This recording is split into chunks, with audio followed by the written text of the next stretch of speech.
او ردیز او د پنجاب او د یو ځای بل ځای په کوټګرو ساحرانو پسې ګرځي، د الله په کتاب د خدای په قرآن عمل ولې نه کوي؟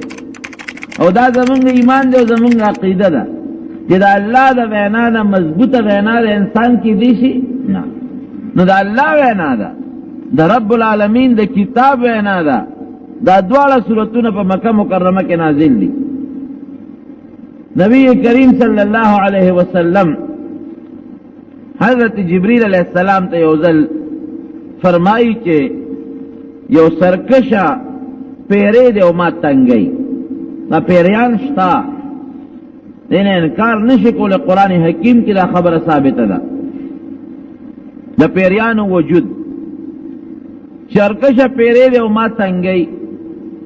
جبریل علیہ السلام رب العالمین ته ویو الله ذوالجلال دا دواړه صورتونه ورته راولېږل چې دا الله رسوله د دې دواړو صورتونو تلاوت کوا، د سرکشه پیریانو او سرکشو شیطانانو نه به محفوظ ساتم.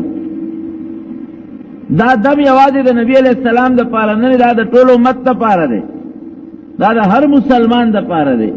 نو ګوره دا دواړه صورتونه د سرکشه پیریم دم شو چې سرکشه پیری نه په الله تا خلاصي، نو د عام پیریانو نه خو به په خامخا الله ساتي،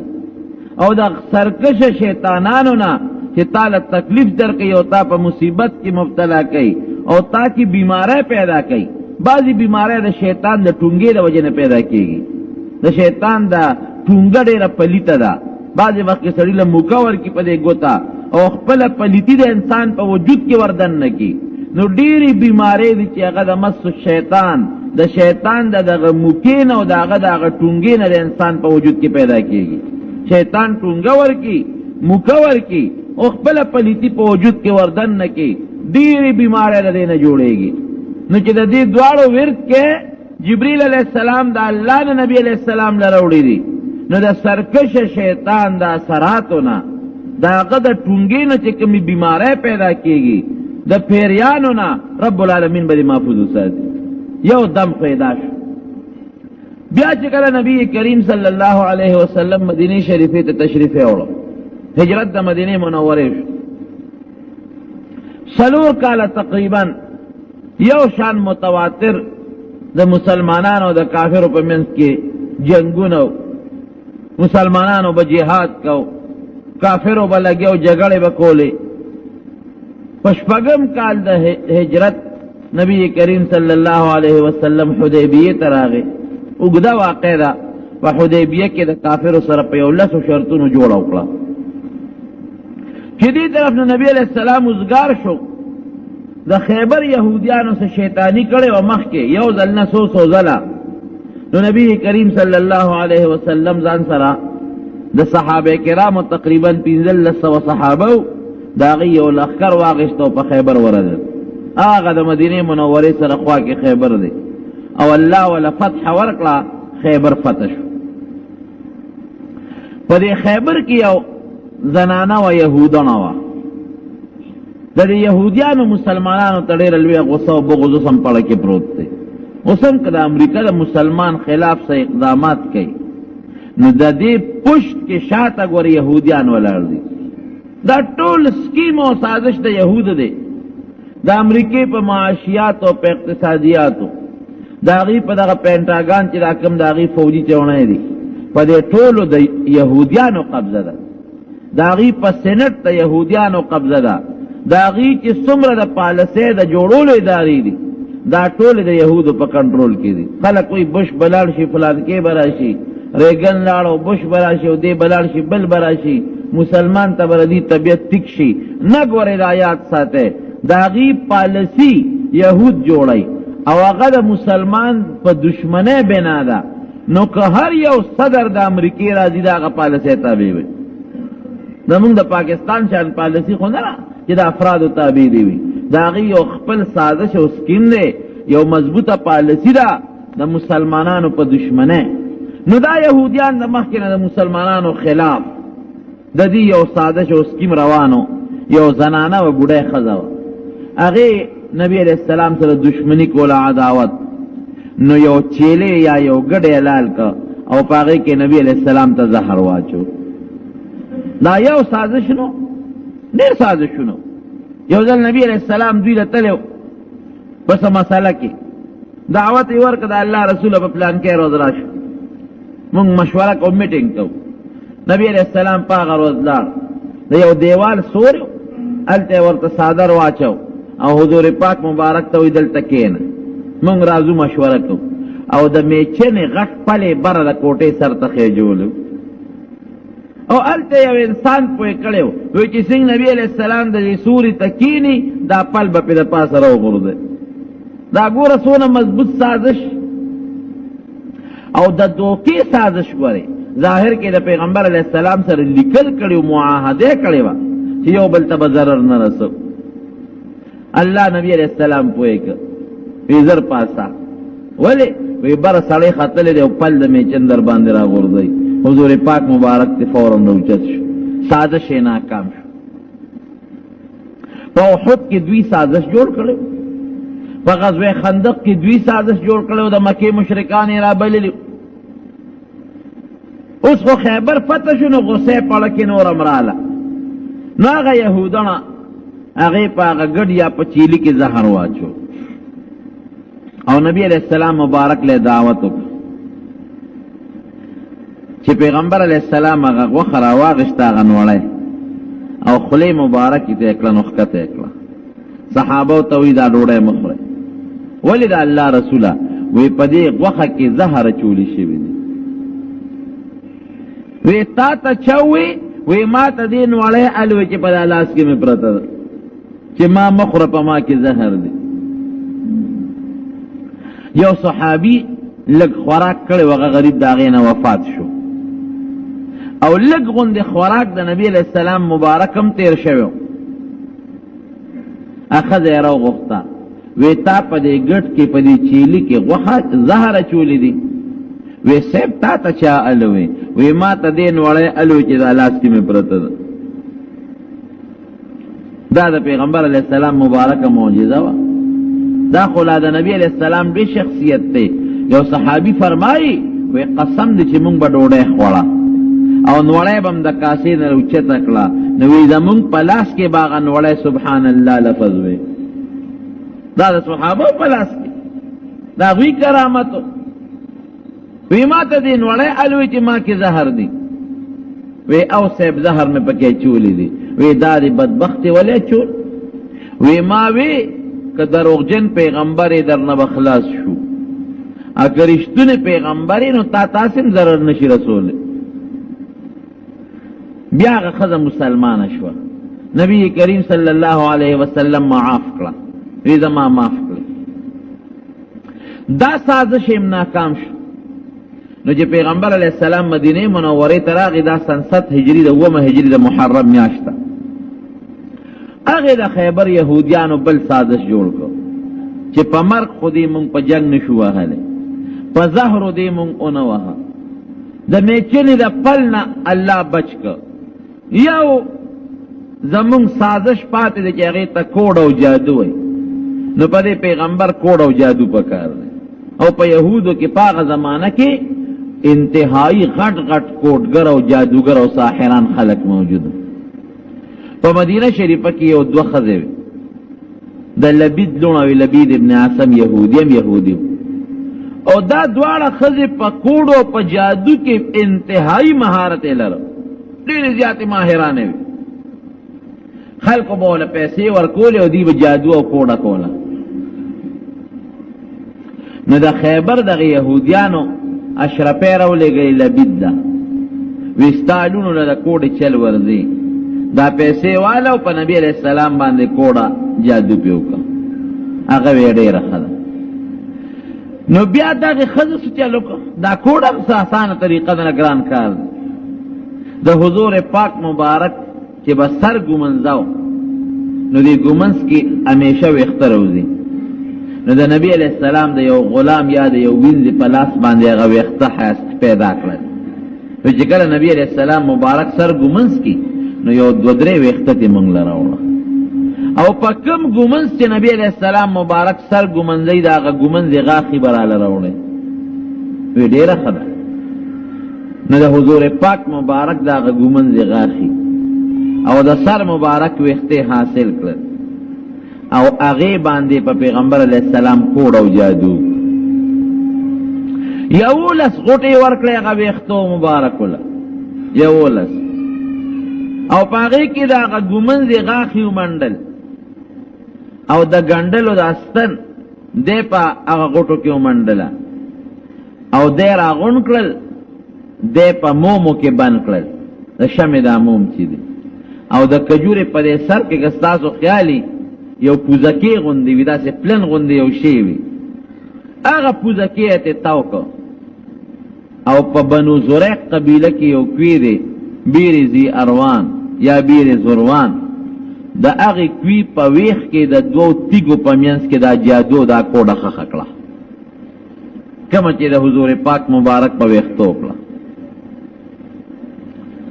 نبی کریم صلی الله علیه وسلم باندې سحر او د کوډه سر شوروش کہ او سڑی ہوئی داول قرآن حکیم کی اللہ فرمائی واللہ یعصمک من الناس کتاب اللہ دا خلق نساتی لیکن داغی دا مطلب نہ دے گوری یاد ساتے ساتل دا کہ سوک بدی وجلی نشی سوک بدر باندے دا سے نہ مسلط کی تا دے ملکی دا خلق نہ مرگ نہ بری بچکوم سوک بدی وجلی نشی او عام بیماری او سحر دا سحر خو مرض دے بیماری خو پا نبی علیہ السلام راتلا فوحد کے غاقون مبارک شہیدان نشو سا دا سے سخت تکلیف نبی علیہ السلام تب پیخ شو چا عائشہ بی فرمائی یو کار بے کڑو او یر بیوتی ویدا میں نرے کڑو یو کار بے نو کڑے او عائشی بی تبیوی دا کار میں جوڑ کڑے دا سی یو تکلیف ورطا ہونا سے او حضور پاک مبارک فرمائی دا وجود میں دا سے اوچے لکچا گنڈلی وی دمر تکلیف ماتا ورسے او دا سمر مددا اثرو دا خو یا سلوی خوردی اختلاف پر روایت کشتا او یا شپگ میاشتے ہو او بعض علماء و یو کال دا اثر دا حضور پاک پا مبارک وجود ماندے سخت تکلیف کے نبی علیہ السلام مبتلا دا کوڑ دیر سخت سری گو دیر خطرناک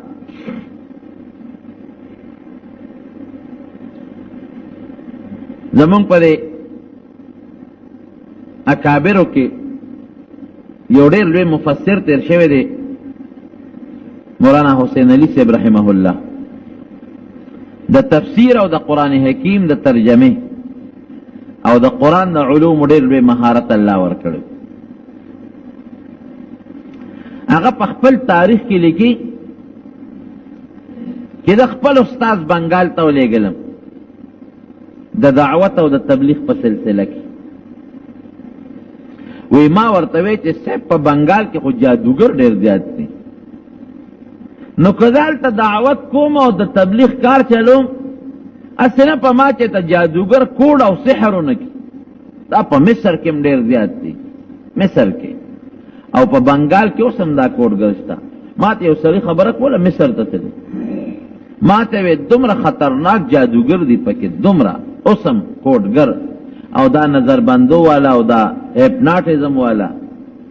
وی سړی وته مخامخ ولاړی وی چې دا لاس ورته داسې کی سړی به پځې ودرې مجاز ته چې څوک د ځمکې نه راپوي نیغ به ورته ګوري سړی به وی چې دا لیونی شو که څه چل پیو شو چې تر څو ورته هغه مخامخ لاس نیولی دی د ځای نه رپم نشي ویل او یې داسې جادوګر ما لیدلی دی دا ما ته یو عالم خبره کوله چې تا ته اشاره به داسې وکړي ابدا مخکې رواني ته به ورپسې ځئ ته د هغه نه ودرېدې بیا نه شي په ځان به نه په یو چا کوم خوا دي ورپسې به روان میدان ته به دې ځنګل ته به دې وباسي او هلته به دې ودرئ او چې جیب کې در سره څومره پیسې وي ټولې به در نه وباسي بیا به درته صرف په لاس باندې اشارتو کې را روان بشي خپل ځای ته به راورسئ اړو ته به پته مو نه لګي چې ما نه چا پیسې وویستې او که نه کوم خوا تللی وم او کوم خوا لاړم دا بنگال کې اوس هم دا جادوګران شته نه بنگال کې چې دا کم کسان دا مخکې په هغه دغه کې نیولي شوي وو په جیل کې وو ته د هغوی نه تاسو تپوس وکړئ البته ته ووایي نو ما هغه خپل شیخ ته وي استاد ته وي چې زه خو بنگال ته ځم هسې نه هلته په ما څوک کوډ او نه کي جادو را باندې ونه کي وی هغه راته یو دم وښو چې پتا څوکم کوډ او جادو کې او پاسره پیښه بد دا وایا الله بستانه د کوډ هغه د جادو اثر ختمي او چې څوک در باندې کوي پاغه به پریوزي تنشر او تپاربه کې استخراج وی تقریر تو درې دم یو ډېر لوی جامع مسجد او پاغه کې او خلکو ته دعوت د ایمان ورکاو وی دې کې یو جادوګر را باندې کوډه شروع وی د پدان پوي شو وی زناس ولارم تقریر تو ناګانه دی خپوتا دی گیټو سره مې د اوسپن یو کړه ور پرې وتا نو اوسپن داسې کړه دا دواړه خپې مې یا کولو یا یو بل سره جوخت شوې زورې راکا ګولم پسترګو سنینم خو زه محسوسوم چې د اوسپن یو حلقه یو کړه مې خپوتا پرې وتا پریشان شو سړي باندې پریشانی راشي باځو وی یو سکند پس چې ګورم دی کونډو ته مې بل یو کړه پرې وتا وی چې لک سات ګورم دی بډو ته مې بل پرې وتا وی چې ګورم په سکندونو کې بل مې سینې ته پرې وتا خدای پاک داس اوس دومره زر زر او زور را کوي لکه چې څوک په پړی یا په اوس په نسو کوتل وی دا استاد غدم مې را یاد شو وی زر زر مې اوس په تقریر کې ودرېدم رنگ مې زیړ شو او په غدم مې زر زر شروع کړه وی هغه دم مې اخیری بس انتها ته ورسو چې کلب شو بل کړه مې مړې ته ور پرې وته خپونه شروع شوی و بل راتله وی چې دې مړې ته مې کړه پرې وته دغه ټیم کې دغه یو زره وخت پاتې و چې ما غ دم خلاص کړ چې دا دم مې نه خلاص کړي بس مړې مې کړه ته مې مړې ته پروت او بس پانسی بومبل بو او چې دم مې خلاص کړ کلب شو چې هغه کړه کولو شو مړې مې آزاد شو بیا مې دوباره دم وې چفت مې کړې د سینې هغه کړه دی نینم خو محسوسوم چې کړه پرته ده پستر گو نخکاری اکولو شو ډاډه شم تقریر اوس بند خلک هم حیران چې دا استاد باندې څه چلو شو ولال وی چې بیا مې دم دریم ځل مې دا بډې غم کولو شو چې څلورم ځل مې دم او چوف مې کړې د کونډو والام کولو شو چې پنځم ځل باندې مې دم او چوف مې کړې اخپو والام کولو شو بالکل وجود مې آزاد شو خو چې د خپو هغه کړې سین کولو شو نو په هغه مجلس کې چغې شوې یو سړی پریوت په هغه میدان کې چغې شوې شور شو هلکه سړی بې هوشه شو خلک ورته راغونډ شو زه په تقریر کې ولاړ هلکه څه چل پوه شو وی سړی بې هوشه شو چې موږ کتل سړی مړو په هغه مجمع کې بس ځان مې غلی که چې اوس غږ مه کوه څه چل خو شو زم پوهېمه خو اوس زم نور ما ته پته نه لګي سلو به دې سړی شو سړی څوک خلکو یې څه چلو کېنه بس ما خو وجود بل شانتې و الله ښه کړم څوک پې پوهې نه شو سړی خو یې مړ یوړو چې واپس د بنګال نه رالم خپل استاد ته میل وی وی هغه ما ته وی چې دغه هغه کوډګرو جادوګرو چې پته یې کوډه کول ستا هغه د مرۍ کړی چې کولو شو د هغه خپو ته پرېوته او چې دم دې بیا وی زورور هغه سینې والا کولو شو د هغه کونډو ته پرېوته او چې بیا دې هغه بله وی هغه د هغه بډو ته پرېوته او چې بیا تا بله وی د کونډو هغه کولو شو د هغه دې سینې ته پرېوته او چې بیا تا اخیري دم وی د خپو والا کولو شو د هغه مرۍ ته پرېوته خدای پاک مردار کړه مړه شو هندو نو دا کوډ او سحر دا ډېر خطرناک شی دی ګوره په دې کوډ او سحر کې دومره خطرناک اثر دی چې دا سړی لیونی کی پورا مبارک وجود د نبی کریم صلی الله علیه وسلم باندې کوډو شو نو یا څلوېښت ورځې یا شپږ میاشتې یا یو کال په وجود مبارک کې دا اثر یو ځل حضور پاک مبارک ودو چې را پاسېده نو عائشہ بی بی ته فرمایي د بخاری شریف حدیث دی وی عائشہ ما ته رب العالمین د خپل بیماری علاج وکړو هغه څنګه د الله رسوله وی دوه فرشتې راغلي یو مخ پورته کېناسته او یو سر دا قاعده یاد ساته چې د پیغمبر له الله یو شان ورکړي ټول پیغمبرانو ده د هغې سترګې ودي وي او زړی بیدار زړی بیدار یې الله ته توجه کوي ولې هر وخت په خوب کې په پیغمبر وحی راتلی شي ادې وجه نه پیغمبر خوب هم ګوري وحده رښتونی خوب وي وی هغه یو فرشته د بل نه تپوس کوي چې په دې سړي څه چل شوی دی اوس نبی علیہ السلام ته اور ابل وتوی کوډه په شوی د سحر ابل ته بیا تپوس کی چا په کړی دا وی د لبید لونو بیا ته تپوس کوي پس کې وی ردی د سر مبارک په وختو کې او د ګومن زغاخي او ستنه او مومو کې بن شوی دی ابل فرشته بیا تپوس کوي وی دا کم دی کې دا کوډه خخه کړی دا وی دا په بنو زریق قبیله کې د بیرزی اروان پکوي کې کوډه خو معلومه شو بیا ته فرشته تپوس کوي وی دا په څه ختميږي وی دا په دې دواړو سورتونو قل اعوذ برب الفلق او قل اعوذ برب الناس دا چې کوم په مکه مکرمه کې نازل او نبی علیہ السلام ته الله یاد دهانی وکړه ورته وريات کړل چې په دې کې د شیطان او د پیری د ممشتا او د کوډ او د سحر د مم پکې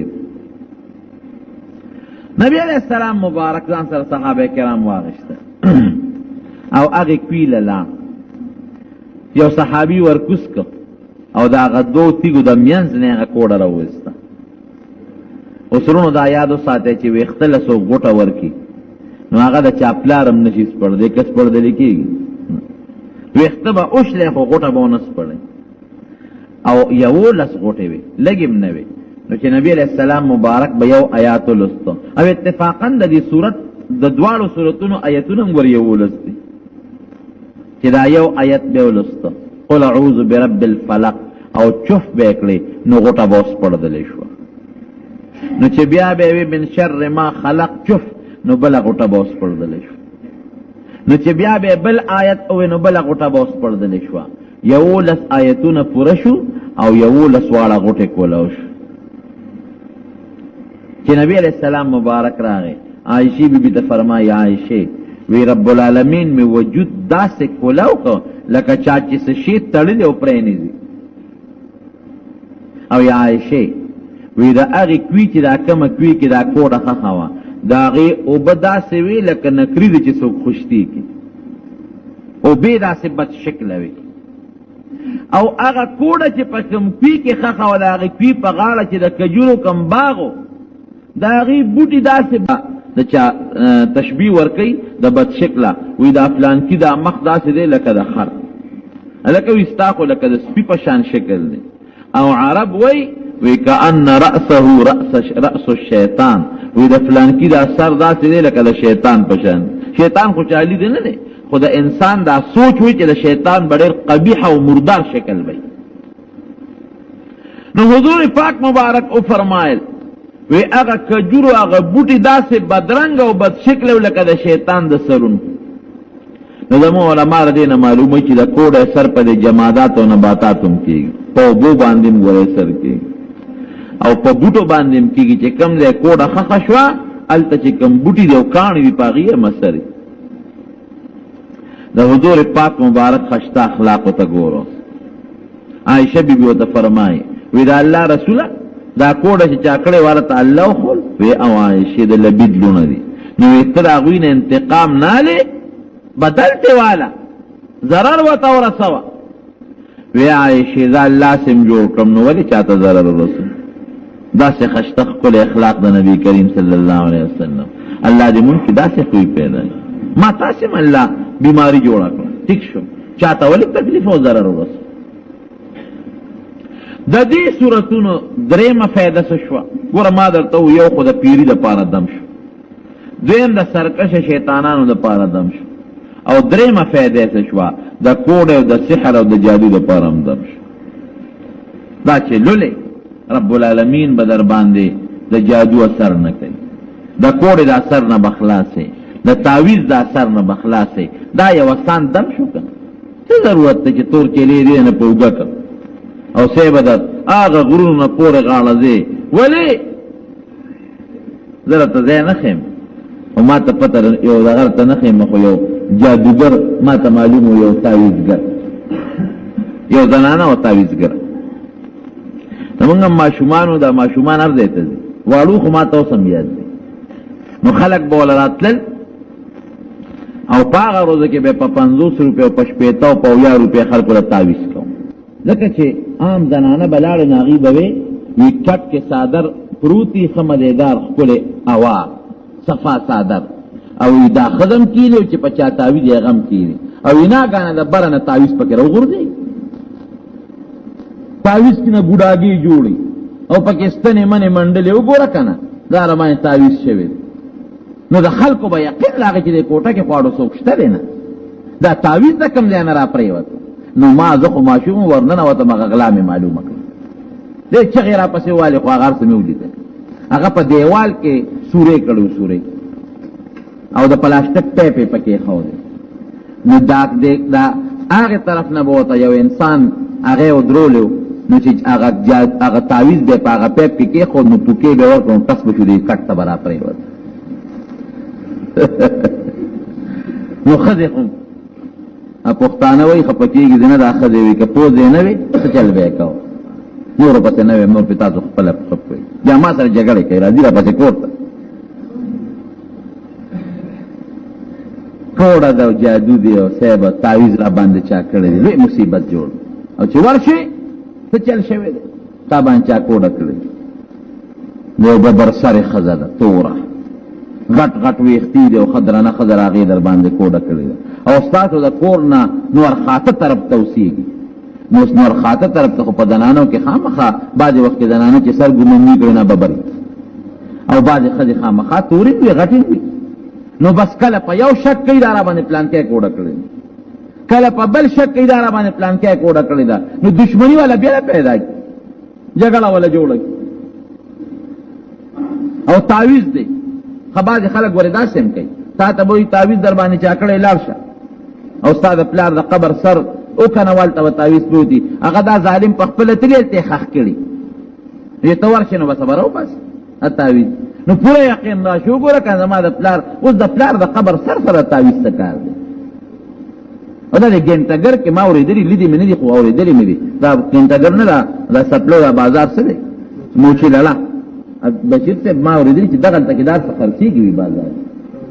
دا زیره تعویزونه دغه دی نه یې راوړي خدای ته وګورئ دا الله په کتاب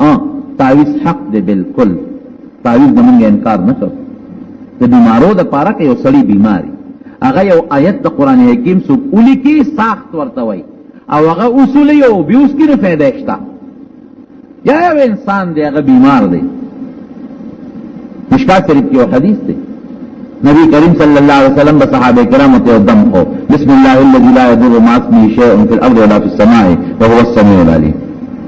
چې دا وایي یو صحابي فرمای وګما هغه ماشومان چې غیبه دا آیت ویل شو لکه په عربی خو غیب ویل نو غیبه به مدا دم اخو غیبه دا لستو پدان لچوفو او کوم ماشومان چې غیبه دم نشو زده کوله ودا ما په کاغذ باندې لیکو ابا مولا راغون په غاړه کې به ورته واچو وزته موږ پښتانه خو په عربی نه کوي دا ماشومانو په مثال دي د عربی جلي لکه چې ماشوم په هغه زمانه کې په عربی نه پوهېده اوس زمونږ یې خلک هم په عربی مشران هم نه پوهېږي نو که یو سړی تعویز ولیکي د نظر دپاره مثلا یا د بیمارۍ دپاره یا د بل تکلیف دپاره او په غاړه کې څوک واچوي غیر هغه تعویز کې دا الله نور مثلا یا د قرآن حکیم آیاتونه پکې غلط الفاظ پکې نه او دام ستایتنی چې جوړاونکي دا تعویز دې جوړولو والا څوک دی دا الله دې ذات دی هیڅ قباحت پکې نشته تعویز لیکل شي غاړې ته اچولی شي یو خپې تک ور تعویز وانه شي بعضې خلک یې تعویز به وکړي ماشوم له به خپې ته واچوي وي دا ماشوم به خپې ته واچوه یا د خدای بدبخته کړه الله نوم دې پکې لیکلي نه خپې پورې ځمکې ته راښکلي کېږي او ماشومان خو متیاز هم کوي د الله په نوم متیاز یې ولل دا ډېره لویه ګناه ده خپې ته به نه اچوي بل څاروو ته ګوره تعویز په غاړه کې وانه چي ځکه دې کې اکثر د الله نوم ولیکي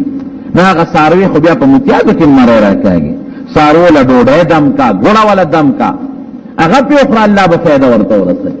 نو که صحیح طریقې باندې ساخت ولیکلي چې زمونږ مولوي صاحب د الله تعالی وبخښي هغه به خلکو لیکل رب العالمین به شفا ورکول خو هغه به ورسره یو ټکی ویل وري ستاسو یاد هغه یو واقع بیان کړی و دارالعلوم دیوبند په کابرو کې یو مشر عالم وی هغه یو سړی راغی ورته چې ما له تعویز ولیکي سر مې خوږېږي نو هغه ورته وی چې یاره اوس ما له خو تعویز نه راځي وي نه ما له به ته خامخا لیکي نو هغه تعویز یې ولو لیکه او په هغې کاغذ کې ولو لیکل مې جانته نه وي ایمان ته نه وي زه پوهېږم نه او دوی اوس نه مني هغې والا کاغذ بند کوو هغې والا ورکړه چې ورې که سر کې هغه ځوان که هغه هلک خدای پاک جوړ په دغه بیماری خو چې چا به سر خوږېده پلانکي سر تعویز دې راوړی تعویز به ټوپۍ کې کېښود الله به جوړ کړو او د مولانا صاحب په خپله چېته په سر دل چې په سر یې دل شو سر یې نه خوږېد نه ټیک کېده بعضې نیم سیرې غوندې دل شو نو یره فلان کې سره تعویذ دی هغه سره سره خکې نو تاسو وروړئ چې یو چې هغه سر کې هغه تعویذ کې خو د دم په پاک سر جوړ نو د مولیانو په ذهن کې اوسوت چې راشه دا تعویذ سره الله تعالی فائدہ راکړي غوړي شفا ورکون کې الله دی راشه ویس په چې چل خو دې زده کوی دي کې څه دي چې ویس پر دوم د تعویذ او پکې دي چې نه جانتا نه او یې مانتا نه زه پوهېږم نو دی منی نه ګوره هغه خپل تواضع دی هغه عاجزي شوه او د هغه عقیده شوره دا عاجزي شوه رب العالمین په شفا ورکړه مولوي صاحب الله تعالی وبخي هغه به یو ټکې وي هغه به چې سړی ناجوړه شي درې کاره دی کوي یو کار خو دا کوي چې دم درود دې استعمالوي یا ساخت شو یا دم شو یا د ښه تعویذ چې هغه د قرآن په آیاتو باندې یا د الله په نومونو باندې مشتمل یو دا کوه دویم خیرات کوه صدقه او دریم دا دی چې علاج کوه نو چې علاج کې هغه به د مولانا زکریا صاحب رحمت الله علیه والد صاحب مولانا زکریا صاحب د فضائل اعمال چې لیکلي تبلیغي نصاب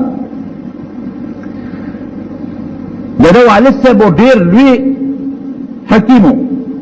ډیر زبردست حکیمو نو دا هغه یو دمو هغه چې بچا باندې دم چفکونو دا الفاظ په آخر کې پکې وي نو ولی سے بام وی خلکو ته دا دم پدان چف کوي چې کله دارو خوري کنه نو دا باقیده نه ساتي چې دا دارو ما جوړي ها دارو خو څنګه جوړول جوړون کې څوک دی الله د دارو کې شفا خو الله چي پر ساخ کې په تعویذ کې شفا الله تعالی چي موسی حقیقی رب العالمین دی نو چې دارو اچي نو دا دم په جوړو په بولو چې هر خر او ډاکټر هر دو برابر او جوړون کې الله زړه کار مخکې نه وایي خر او ډاکټر هر دو برابر دا مولانا زکریا صاحب د والد صاحب دمو جوړون کې الله دا حقیقت دی وی ډاکټر به ډاکټر به او وی سپیشلیست به او چې پخپل نه جوړ شي باج وخت پلان نه جوړ شي خزه نه جوړ شي بچي نه جوړ شي د مخ کې ته ساخيږي بیا د دنا ډاکټري ختمي د حیوان په منځل پته ده کنه دا خو چې الله غواړي د پلاس کې شفا واچي په دارو کې شفا واچي خو چې الله نه غواړي ته نشي کوي دا واجب لطیفه مې درته وایي نو دې تعویذونو باندې په دې قصو په سو دا ګدا کوډ والا سحر والا تعویذون درته وایو پر یقین مساته چې عالم للارشا یو نیک انسان للارشا نو که تعویذ پکاري مال تعویذ وکړه یا په ما دم واچوا هغه کې څه پیدا مې هغه سړی چې هغه په دکان کې ناشتي مونږ نه کوي هغه خزا چې په ځان پیریان دی را باندې او خاطري دی را باندې نماز په جنا روزه په جنا خلکو چرګوټي مرګوټي غونډي هم تم خدای په قهر شوی حرام مالو حرام بود بجای حرام رفت حرام مالو په حرام لارش دین ځان ساته آسان دم دی رب العالمین د کتاب دواړه سورتونه دي قدر پیادی په خپل چف کوا ا قدر پیاد نی نو مولا توایا ودا چف کو ما باندې ولول خبره خلاص قل اعوذ برب الفلق معنی سونه مزیدار اللہ ذو الجلال نبی علیہ السلام ته فرمای یا هر مسلمان ته فرمای او اے پیغمبر اعوذ بپنان سم برب الفلق رب سبا اغا اللہ چې د سبا رب دے اس اللہ یواز د سبا رب نه د ټول کائنات رب رب العالمین د سبا دا ذکر پکې ګوره پاول کړه نو زمونږ علماء لیکي وی څنګه سبا راوخیږي نو په کائناتو کې انقلاب راشي تیار ختم شو رڼا روز پیدا شي پیدا غرنګي ویل کې بس سوچ کې چې الله په ما د بیمارۍ تیار د خدای دارانه ختم کو د روح صحت رڼا باندې راواله د دې غمونو د تیارې نه مې الله خلاص کا او د خوشاله رڼاګانې را باندې راواله دین د سبا دا وخت ډېر برکتي وخت دی حضرت یوسف علیہ السلام سره کلمه کله ملو شو او بیا ول دعا غواړي یعقوب علیہ السلام بابا مونږ غلطی شوی ده مونږ معافي غواړو مونږ له الله په دربار کې بخښنه غواړه نا ول فرمای وی سوف استغفر لكم ربي وی ان قریب زه خپل رب نه له بخښنه غواړم سوف لک سات پس له بخښنه غواړم زمون مفسرین لکی وی دا مهلت ولی ورکا پاغا سات دعاو نکلا وی دے دا سبا دا وقت انتظار کو کہ دا سبا وقت خورر قیمتی دا برکت وقت اللہ پاک دعا قبلی نو چی اگا وقت راشی دعا بلالو غوارو والمستغفرین بالاسحار نیکان بندگان کہ دا اللہ نا بخن اغوالی پیشمنی پاسی او اغی وقت کے اللہ تفریاد کئی اور حدیث پاک کی راضی کی رب العالمین دا دی آخر شپے دا سبا دے وقت کے دا اللہ رحمتون دی لنگی اسمان پر آتو زیگی او اللہ پخپل آواز کئی سوک بخن غفتون کشتا چی زیو بخم سوک رزق غفتون کشتا چی رزق والا ورکم سوک سوالگر اشتا چی مانا سوالو کو زی دعا قبول کم دغه وقت دیر قیمتی وقت دے انسان پا عبادت رب العالمین پا دغا تیم دیر خوشحالی دی مولانا روم سے رحمت اللہ علیہ واقعی لکر لیرہ دے برتا وی دا سپے او گڑا چیلے چی دا سپے چی لنگ شی دام شپگ میاستے کی لنگی او گڑا چیلیں پا شپگ میاستے کی لنگی خو چی سپے لنگ شی نو دیر زیاد بچی روڑی او گڑا یا چیلے چی لنگ شی نو یا یو بچی روڑی یا دو روڑی زیاد نروڑی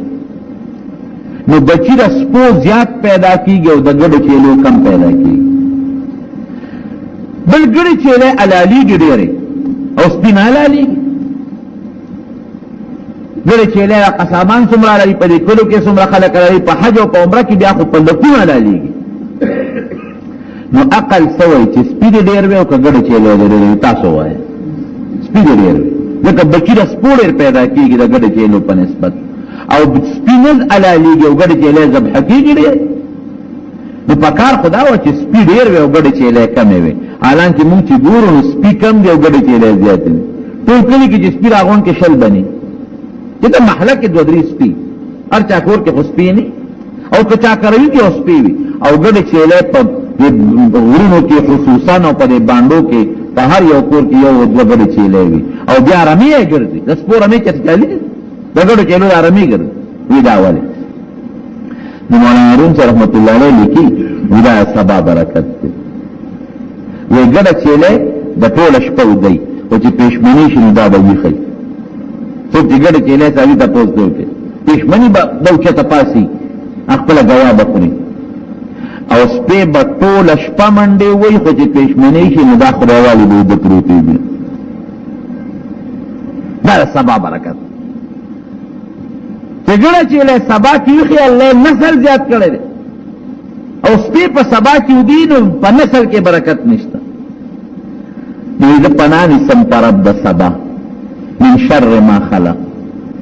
دا شر دا کل مخلوقنا سمر مخلوق چے دے کہ آغا انسان دے او کہ حیوان دے او کہ زمری دے او کہ گوڑگر دے او کہ جادوگر دے جنہ دا معلومی گی کہ دا کل مخلوق شر دا اللہ پا قبض قدرت کے دے او دا کل مخلوق دا شر نہ بلے سوک بچ گئی جواب رکھوا اللہ بلے بچ گئی ومن شر غاسق اذا وقب دا شر دا تیارے شپینا کی دا تیارے را خورش لکا کوڑ چی عمومن سڑے کئی یا خز کئی نو پشپکے کئی او پا تیارش پکے کئی دشمن کے پسڑی عملہ کئی دا شپے کئی پا تیارش پکے کئی غل چی پسڑی عملہ کئی کندر چی سوک کئی پا تیارش پکے کئی ومن شر حاسد اذا حسد ومن شر النفاسات في العقد دا شر دا اغه نفسونو چې هغه په غوټو کې پوکي وي کوډګر خلک مراد او دا شر د کینګر نه چې کینه خپل ښکار کوي ولی ځکه که څوک پچا کوډه کوي سحر کوي نو دا هغه بنا په حسد د پړه کې وسره بغض او حسد او ورغه حسد ډېر خطرناک ګناه ده الله دې مسلمانانو سره و حدیث پاک کې راځي وی د ليله القدر په شپه رب العالمین ہر مسلمان چې هغه مخصوص وخت دعا کوي الله ور دعا قبلې لیکن کم صلی چې بغضی حسدی دی هغه مخصوص وخت کې د الله نه دعا غواړي هغه دعا غل خدای نه قبلې هغه وخت وی دا عرفات په میدان کې الله مخلوق بخي ګناګارم الله بخي فرشته الله ته الله دا پلان کې خو څه مقصد دراغلي د خو دې غرض دراغلي دې خو ستاره رضا نه دراغلي وی فرشتو دا چې کوم نیکان خلق دی په میدان کې ولال دي دا ګناګار چې دا کوم بے غرض راغلي دا نور سره وبخل لیکن حدیث پاک کې راځي چې کوم سړی بغضی او حسدی دی دا عرفات په میدان کې هغه الله غره په خاص میدان کې نه بخي الله دې مسعود من کسونه بغض او حسد. او زه مومن دا خبره کوم چې د بغضي او حسدي انسان د پاره دا سزا ډېره ورکول خپل خو بل چاته ضرر رسول شي. که زه ډېر حسد او بغض کوم چاته به چا به څه وکړم؟ خپل ربا وخورم. او دا بغض او حسد ګورې پالې اعتراض دی. دا علم، دا مال، دا دول، د عزت خو انسان له الله ورکړي. نو چې ته سره بغض او حسد کوې نو د الله په کار دی اعتراض وکړو. د خدای دا کار دی نه دی خو بدبخت. خدا بل صورت قل اوایا پیغمبر اعوذ وطنانسم برب الناس پرب انسانانو ملک الناس دی طول انسانانو بادشاہ دی الہ الناس دی طول انسانانو معبود دی تعلیم کی معبود او دی طول انسانانو رب دا سوک دی والله دی من شر الوسواس الخناس دا شر دا اغشین چی اغا وسوسی چی او دی گیا رستو کی گی هم وسوسم دی لتا چي رستو کیږي دا شیطان دم دی ګور چې دا الله نو والي رستو شي تختی الذي يوسوس في صدور الناس او دا غشي دی چې د خلکو په سینو کې پړونو کې وسوسه چي دا ديسو دا وسوسه وایي نو قول دا شیطانان دي کنه نه الله وای من الجنه والناس بعض د پیری د ذات نه لري دا شیطان د اصل پیری او بعض د انسان د ذات نه دی ګوره بعض انسانان تعالی براشي وسوسه برته واچي پلان کې سره ستا خلاف دا خبرې کولې شیطانت ترته وي الکه چې ما په سر دلته جواب نشو ورکولې ما له خطه کې ما تعالی دا شیطانت ټول ما تعالی نو مسلمان نه له خطه کې دا څه او حدیث پاک کې راځي چې کوم انسان پر خلق کې چې دا دوه جدي وي کنه من کان ذا وجهین فی الدنيا جو پړی قیو ته یو سی بل تبل سوی کان له یوم القیامت لسان من نار دا قیامت پر ورځ برده په خلق کې دا اور جبتاوی ګرتاوی نورونه دا د سورته الله په خپل قران ختم کړی او د انسان د دنیا او د آخرت د فائدې شی به ګوري سار کې پاسه د دې تلاوت وکي ماسوتن کې سملې د دې تلاوت وکي په خپل لاسونو چوف کې پدانې دموي څومره چې د دې تلاوت زیات کې د شیطانانو د پیریانو د کوډګرو د سحر د جادو د دې د غلط اثرونو بدل الله محفوظ ساتي پدې نه خدام بلشتري نشتا او که یو انسان وي ځکه مال قرآن په ناظره ناراضي نو چې سورته فاتحه او قل هو الله احد سورته یاد کړي دام یادول شي دا استاد نه مسوتن یو ټکی یاد وکړ یو رسول یاد کړ فسبالت اعوذ یاد کړ بل رب الفلق یاد کا دا څه دومره ګرانه خبره خو نه په سندا کې ناس یې قربان دي سي یاد دي څنګه درته یادي چې د کیسټ نظر ودونه اور په ټک بیا دونه مضبوط دماغ مقناطیسي الله درکړي چې په یو استاد بیا یاد کړي او صورت نشي یادول دا یاد کړه د خپل استادانو امامانو او کما شوم دي یا په خپل د تکلیف ورسي نو ما راته چې سید دم اچول ورا بعض خلک د دمونو نه ور انکار کوي دا غلطه خبره ده نبی کریم صلی الله علیه وسلم په ځان په خپل دم اچول خپل بچی به دمون حضرت حسن او حضرت حسین صحابه کرامو ته دمونه خولې دي نو سید دم چې د قران حکیم آیتونه وي یا د الله نومونه هغه نه تعویذ جوړ کړي یا دا دمونه استعماله په دې کې فائدہ شته او هغه دمونه یا کوړی سحری جادوی هغه کې د شرک الفاظي هغه کې کفر الفاظي دا الله نوم یا د قران یا د پیغمبرانو د حدیث او الفاظ پکې نه داغه نظام ساتل پکار دا دواړه سورتونه الله په قران ختم کړل زموږ د دنیا او د آخرت فائدہ پکې ده ها دا دواړه یاد کړئ دوی رب العالمین زموږ راضي شي یا الله موږ هر قسم بیمارونو محفوظ کړي الله صحه او مساعده د ټول مساعده د جادو او تعویذونو محفوظ کړي رب العالمین دعا جهان خیر نصیب دعا جهان د شر نه رب العالمین محفوظ ساتي سوچ مردگان زمون په دیګاون کې د محمدین الله تعالی وفات شوی دی دعا وکړه چې رب العالمین مغفرت نصیب کړي او الله دې سفر د خوشالۍ ګلر خبرونه ادم موږ سبب ورو ماشوم مرشو دې غریب نور بچی ناظر دعا وکړه چې الله ولا خیر ورکړي دا غنی بچی رب العالمین جوړ ټول چې څنګه مردگان وفات دي الله دې ټول مغفرت نصیب کړي الله دې موږ د دعا جهان خیر او خوشالۍ راکړي دعا جهان د شر نه الله محفوظ الله زمون په دین کې خپل د خپل حبيب محبت کړي رب العالمین موږ د نبی علیہ السلام په سنت او طریقو عمل نصیب یا الله کې څوک حاجت نه حاجتونه پوره کړي الله کله چا یو بل سره روانه دښمنه تر باندې پرېږي بدل کړي او د ګار زمون په اخر باندې په اخر وخت د کلمه نصیب کړي لا اله الا الله محمد رسول الله ګرانو محترم اوریدونکو د شیخ الحدیث مولانا محمد ادریس صاحب دا 129 نمبر کې سبق شو چې په دې کې تاسو د سحر او جادو بیان اورئ. دا به تاسو ته پېښور ښار کې بیرون کچرې ګیټ اشرف روډ سره فقیر خان ناصر خان کیسټ هاوس کې د ناصر خان او حیدر خان سره ملاویږي. ټلیفون نمبر دی 252912. خبره مې دې پورې کوله چې دم شو یا بل سیز روحاني سیزونه شو دې کې تاثیر سود پیدا کوي. جواب راکړه لاله الله به پیدا کوي.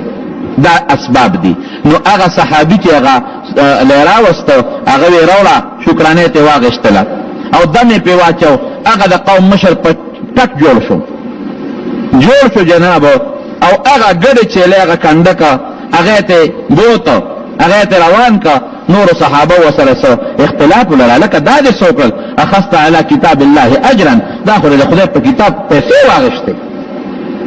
قرآن کې خو الله لا تشتروا بآیاتی ثمنا قلیلا د خدای په کتاب پیسې بنان ما نه اخلي او دا خو ته د خدای په کتاب سورۃ فاتحه دی ولستله او دم د پرواتو سره جوړ شو. دا د سوکل د خدای بندا فیصله په دې چې دې کې بغوته نه او په دې مزدوره کې لاړ بشو نبی علیہ السلام ته. دا د بخاری شریف حدیث دی. حضرت مولانا صاحب محترم ناست شیخ الحدیث ته تاسو ته دی موجود ناست چې څنګه لاړل نبی علیہ السلام له یو دغه چې هغه فیصله وکړي بیا هغه نه پس بدا پېکاو کوي چې قوم ته واپس بکو کوي چې جیز دی. نبی علیہ السلام خو شریعت ته کنه حضور پاک مبارک شارع دی موجود دی کنه به تاسو کو چې نبی علیہ السلام مبارک ته رسیدل علی وتوي وې صاحب دا چلے کړی دی هو خندل مسکه شو ها وې تا صحابي دي تا ته پته لګی چې دا دم دی تا ته پته لګی دا چې دا دم دی وې ډېر دی خو کړل ان احق ما اخذتم عليه اجرا لكتاب الله. ډېر بهترین هغه چې تاسو به مزدوري اخلئ اخو د الله کتاب دی کنه خشه دی حق شه دی پناجه د مزدوري غشتل ګناه ده دا خو جیس شه دی او اجعلوا لي معكم سهما و مالم پکې سم مقرر کړي مالم پکې مقرر کړي حق ما اخذتم عليه چې تاسو پکم ان اجر واغشتو بهترین شی ده دې مالم پکې سره کې وصحه زمونږ مفسرین محدثین لیکي محدثین دا ولې پکې ستې واغشتا چې دا یو مستقل شریعت وګرځي مستقل شریعت وګرځي چې کدا سے سوکای نو دا جایز دي لیکن ممانعت نشته. ورنوس هغه اصلي سوال لګم حضور پاک مبارک دخلینه ثابت شو کنه چې فاتحه کې شفا ده. نور روایتو کې مشته آیت الکرسی متعلق راغلی کنه چې دا دې چوف کړه پدان شیطان هم درنه تختی او چې پکم دې چوف کنو غلبم ناراضي دا کوبم ناراضي شیطان به ناراضي. ته بخاری مسلم روایت تر دوال متفقون علیه روایت ده. اوس ته لکه زه خو آیت کرسی شپې لولما شیطان خو مغه مانه تعویږي را تعویږي او غلو ډاکو هم را دي. جناب جواب درته وکم جو سيزونه دي دوا یو ظاهری اسباب دي جسمانی یو باطنی اسباب دي روحانی. په جسمانی او ظاهری اسبابو کې د عقیدې ضرورت نه لکه ډسپرین ګوله یا پونستان ګوله یا بل دارو درمل چې تخوره دا جسمانی ظاهری اسباب دي دې کې عقیده جت نشته. کا عقیده دې پښتاو کنيشته خو چې ډسپرین دی خو نو خلا بدن وباسي پونستان دی خو نو خلا بدن وباسي دا څه کنه ده روډا دی خو لوګه به ختميږي او بل اوس کې تند به ختمي کا عقیده دې پښتاو کپی نشته. موټر کې ناشته او ډرایور سٹارټ کنو په خبر ته به رسي ظاهری سبب دی کا عقیده دې پښتا بیا هم رسي او کدي پینشته بیا دې رسي پکې دې چالو کو هوا بکای بجلی دې بلک لبلیږي با رانا بدر تکیدا ظاهری مادي اسباب دي کا عقیده دې پښتاو کنيشته. ظاهری مادي اسباب عقیده نه غواړي دې عقیده انکار کوي او روحاني اسباب چې کوم دي چې کوم باطنی اسباب دي هغه اسباب چې هغه د الله استامینس کې نسبت پیدا کوي کنیکشن او ربط پیدا کوي هغه کې عقیده له دخل لري. نو کا عقیده دې پیږي نو کار بری کېږي او کا عقیده دې پیږي نه بکېږي. یقین څونه مضبوط پیغمبر به بهترین کار کېږي یقین څونه کمزوري لیټ کار بکېږي. نو فاتحه کې شفا شته بشکا آیت الکرسی کې څنګه نبی علیہ السلام مبارک فرمایوم اقصبی سورۃ واقعہ د فقر فاقه علاج دې سره فقر فاقه حضور پاک مبارک فرمایي ختميږي او دمونو سره فائدہ شته بشک ما درته تاثیر الله چې خدا عقیده یقین غواړي سغواړي محکم مضبوط یقین غواړي مضبوط عقیده غواړي نو کار به کوي پورا روحاني اسبابو کې یقین نه دخل شي او کا عقیده او یقین دینو فائدہ بنور کوي الله انا عند ظن عبدي بی حدیث قدسی دی نبی علیہ السلام مبارک فرمائی کہ پما بندہ سنگ گمان کئی اقصب قوم مرسل ستاب ذہن کی دا سوچ راجی کہ دا سورت فاتحہ دا حضور پاک مبارک دخلے وینا دا اخو دروغ نوی رشتہ ہوئے یہ رقم میں پہ چوک لخا مخاب جوڑے گی او من لدری بعد خلق سر اجازی لهم پا دی عمردو کیو سڑیو مرشوے سید احمد شاہ صاحب بے وطوے آغا سر اجازہ وا لهم بابا جی لبراتو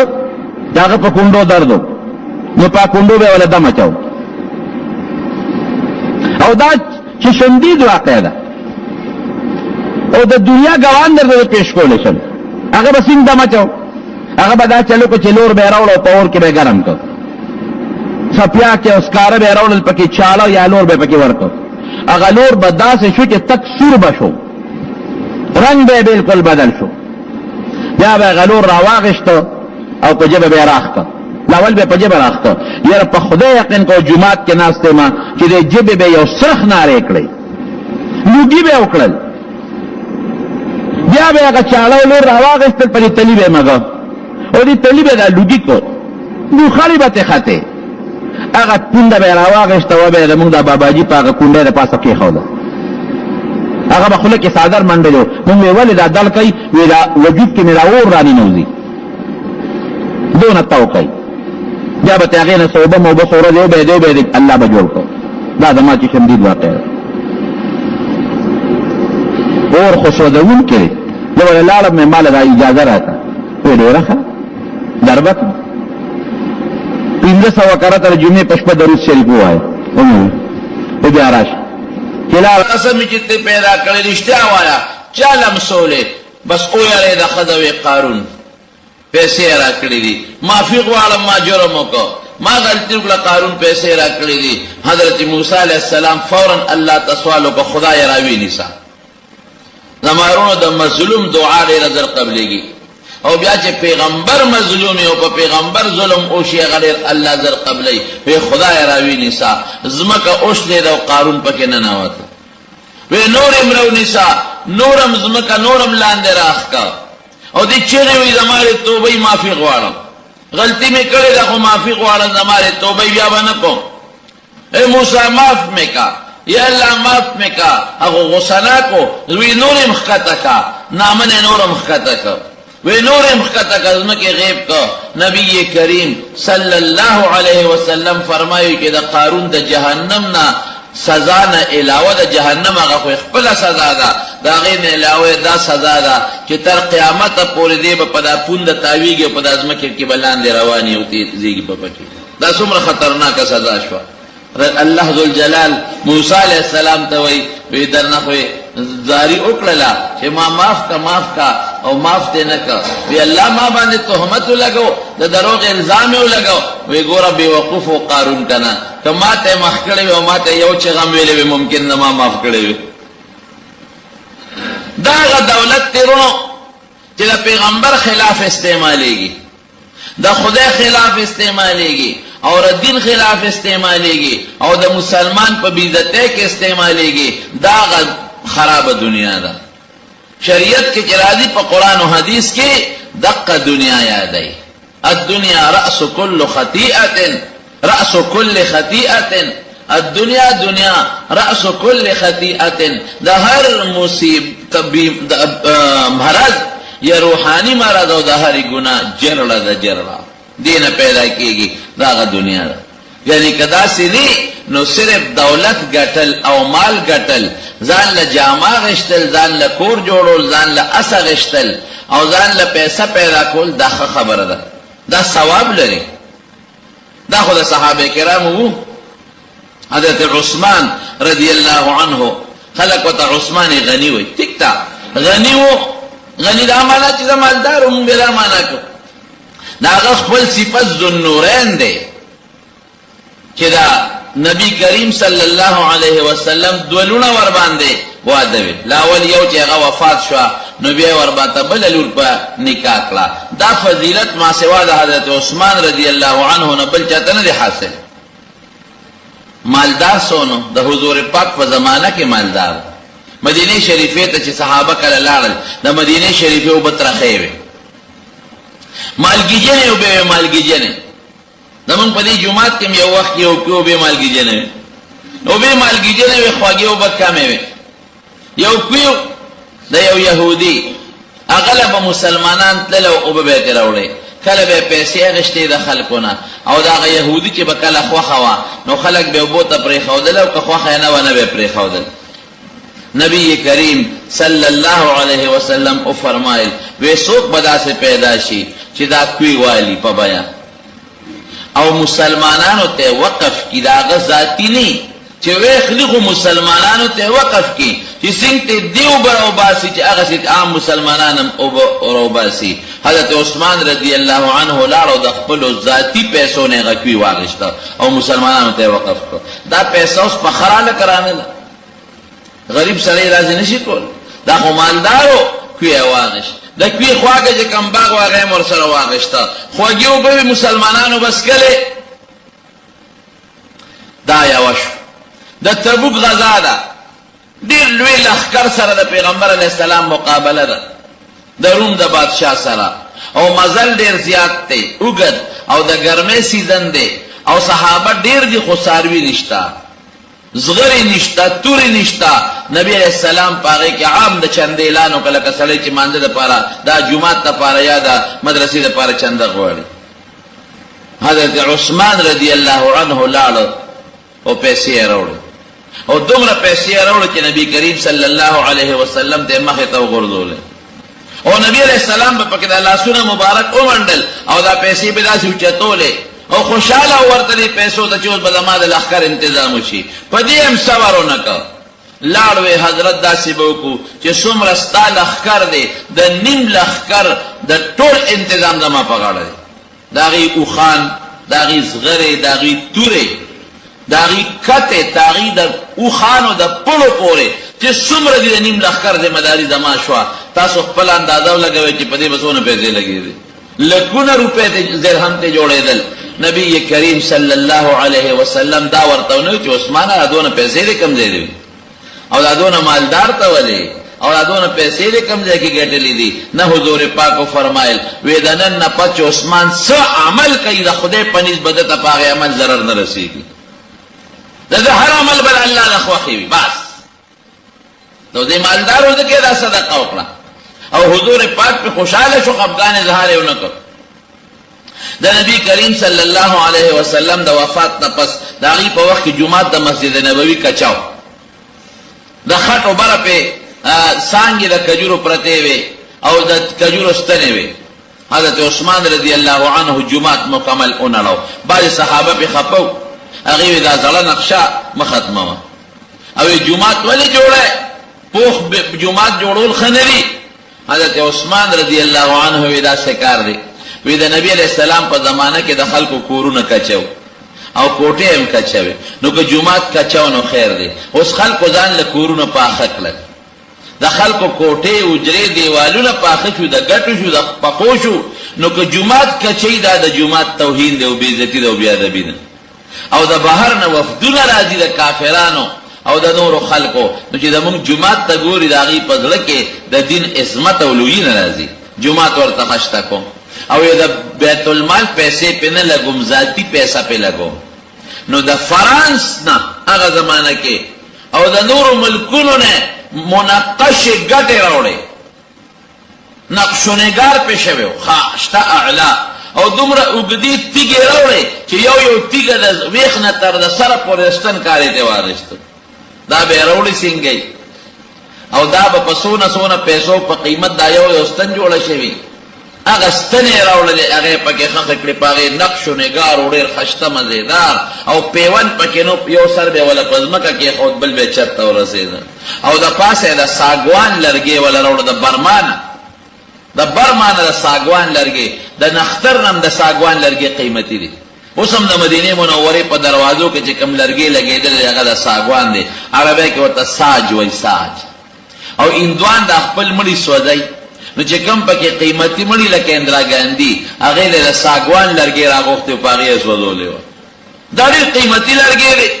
د دیار لس چند شل چند قیمت زیاد تے دا ساگوان لرگی راوڑا او پاغی نے والا چھت جوڑ کا برگی او دا برگو دا پاسا تختے او ورون او دروازے چا با خبر کولی حضرت عثمان وی کور میں پوخ دے او دا صحابہ کورون ام پاخ دی نو دا خدای کور دے والی کچھئی او ایدو پی دا چندی دا بیت المال پیسہ نے لگوم ذاتی پی لگوم ولی خلق خپکی گی اجماعتے جوڑ دا اس مالدار ہو دے کہ جوڑ کا گنا کہ غریب ہو دے نشو جوڑو لے لیکن چه کل حضرت عثمان نا محاصره شوا باغیان را لو دا کور نگیر چا پیرتوش او بے پہ بند لکڑے جماعت تے منزلہ بند کر حضرت عثمان رضی اللہ عنہ پا دیوال ورخکار شو وی خلق یو تا پوستا نکو وی تاسو تا پتا دا چه نبی علیہ السلام مدینی تراغی نو خوگیو بنوی نو ما کوئی واغش بیر روما او پا ذاتی پیسو میں واغشتا وی نو ظالمانو نن دا خپل کیو بمرا باندې بندي کړی دي ترخیو بستم او تاسو ته پته ده چې د حضور پاک جمعات را کوټیو نو وی فرمایل چې څوک به چې جمعات لازم کوالي نو ما په ذاتی پیسو جمعات لازم کواغشتا او بیا په ذاتی پیسو مې په باندې وکړه نو ظالمانو ما دا هغه جمعات نم منه کوي چې موږ پکې کوم هغه نه مې منه کوي نو مارو دا مالدار او ځکه ادا کارو نو مطلق مال او مالداری دا سا خطر و سا جرم نرے حضرت طلحہ دا عشرہ و مبشرہ و ندے دا اللہ کسا صحابہ او حضور پاک پا یو مجلس کی ردین و من آغشتیو کتاب جنت تدی سونا مالیو حیران بچے سر او دا سپینو زر روپے باوی و سر نو دا سپین زر کل بعض وقت کی روپے کی دے جوڑی گی نو آغی کی لخا مخا گڑون کئی دومره روپے وی چې د سپینو دور هغه روپے به کله زنګ شوي نو چې زنګ به شوي نو صفای به پکار وه نو صفای خو په مزدورات دونه وی چې په مزدورانو به صفای نه کېده نو بار به بوجه ډکې کړې نو بار به په میدان کې نور ته وغورځولې نو خان به په د پاسه ګرځول چې د خان خو سره دا روپے صفای چې دا به په د پاسه ګرځول نو چې په میدان روپے درهم د سپینو زرو او د سرو زرو دینار دونه ریزي چې په میدان غورځي او اغی باندیو خان گردئی اندازو لگوی دا بسونے صحابی دی دا پیغمبر علیہ السلام حضرت عبداللہ حضرت زبیر ابن العوام دا حضور پاک دا ترور زیدی او دا پیغمبر علیہ السلام بی بی عائشہ او دا بی بی اسما دا خوین دنوی سونا مالیو چکل ملکی دا 2 لک روپے پہ قرضو پا بخاری شریف کی رازی 2 لک قرضدار او قرض دسو خلق و د سلامانتونه خودل دا به لکه ما سلامانت یک دی خو ګورې زبې لګوم دا به ما قرضي ابه خرج کولې د خدای په لار کې ابه لګولې ځکه مړ کېده نو زوی راغوښته وی بچي وی زړه زیات غمجنې ما یو جهاد لته وی زما دا یقین چې د جهاد کې به شهید کېږم هما سره د خپل قرضونو غم دی زما قرضونه بخلاصه او ایک قرض زما خلاص نچو مال میں کم و قرض زیادو نو زما دا مولانا سوالو کا مولانا میں غواړه دربے کی وی ما ته تاسو کا بابا مولا دې سوکتے وی رب العالمین आवाज وو کی چې اے دا زبیر مولا دا قرض پاتې دې تنظیم ولاو کا نو چې کله مل شو نو هغه کورونه شپاړس کور په مدینه شریفه کې او سب لازم کېوا هغه خرصول باندې شروع کړه 2 لک روپے قرض امته ورکړ وصیتونه کړو هغه وصیتونه ورکړل او میراث کې ورکړ او ټول مال یې سونو چې خرڅ کړل 2 لک کم 6 کروڑ درهم دې مال پاتې شو 2 لک کم 6 کروڑ درهم چې نن سبا درهم قیمت تو ګوره نن سبا تی اربونه روپے جوړيږي اربونه روپے دی جوړيږي مالدارو نو مال جمع کول او مال ساتل دا مې دې پورې وي دا من نه دي عبد الرحمن ابن عوف رضی اللہ عنہ صحابوں کی پورا مالدارو دې چې کله مړ شو څلوري بیبیانې دي نو یوی بیبی وی دا سیو کې چې مال خپل پورا حصہ مرا کوي مال نه اسونو کې غواړم نه پوخانو کې نه ګړو چلو کې نه پزمکه کې نه غد مال کې پورا حصہ مرا کوي لګوند راکې په نغد مال کې. نو چې څلور ښځې وي نو د څلورو واړه ښځو په شریکه 8 حصه کېږي چې د سړي اولاد دي، د یوې پکې 32 حصه کېږي. د دې 32 حصه کېده ډېر لږ شی نو د په ځمکه کې حصه وانغېسته، اسونو کې، اوښانو کې، ګډو چیلو کې، جایداد کې وانغېسته، کورونو کې، او په نغد مال کې پوره وانغېسته، لږه واغېسته. لږه څونه وه؟ هغه 80,000 دینار اشرفی ورته وي، د سرو زرو سکه ده. دا مالدار صحابه وو. نو د مارونو دا د حضور پاک په زمانه کې دی مالدار. حضور پاک منع نه ده کړې چې تاسو ولې مالداران یې، ولې مال ګټئ. تجارت حلال دی بالکل کول شي، زمینداری حلال ده بالکل کوا، نوکری حلال ده بالکل کوا، خو خدای پاتې نشي، عبادت پاتې نشي، رسول الله درنه ير نشي، او ذکر پاتې نشي. قرآن شریف کې الله فرمایي رجال لا تلهیهم تجارت ولا بیع عن ذکر الله. دا سه سړي چې نه غافل کې دی له تجارت او بیع د الله د ذکر نه. دا نه وایي چې تجارت مکو او بیع مکو. بعض خلک زمونږ نه پوهي هغه حدیث د دنیا اور چې دنیا خنه ده، نو چې بچو کور جوړي نو دا ولې جوړي، که څوک اخلي دا ولې اخلي، که څوک حج لذي الکه دا پیسې ده کمې شوه دا ولې دا ګټې کوي، دا تجارت ولې کوي، دا مزدوري ولې کوي، او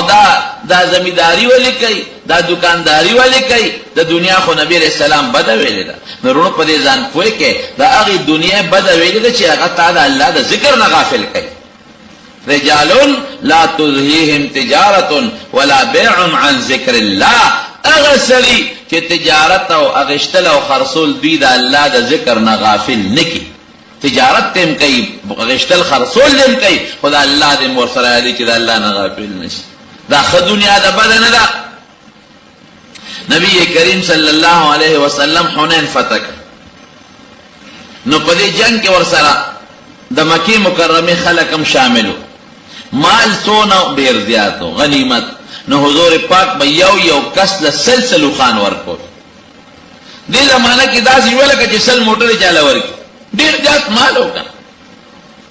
یو لسلو خان، اتیو خان، 50 خان. د مدینه شریفه خلکو له مال کم ورکړه. نو بعد نوجوانانو هغې وی پیغمبر علیه السلام ګوره د خپل کلي د مکې خلکو له ډېر مال ورکړو، مونږ له مال رانه کړ. نبی علیه السلام مبارک ته دا خبره راورسېدل. نو دا انصار ټول را جمع کړل په یو لوی تمبو کې. وی صرف انصار را جمع شی بل به څوک نه. نو حضور پاک ته تپوس کوي تاسو د څه خبرې کړې؟ نو مشرانو وی صرف وی مونږ مشرانو دا خبرې نه دي کړې او نوجوانانو کړې. وی سب ویلي دي. وی دوی وی ګوره دروغ باغې نه وي. وی دوی وی چې پیغمبر علیه السلام د مکې خپل د کلي خلکو لا مالونه ورکړل او مونږ د مدینې خلک یې مونږ له رانه کړل.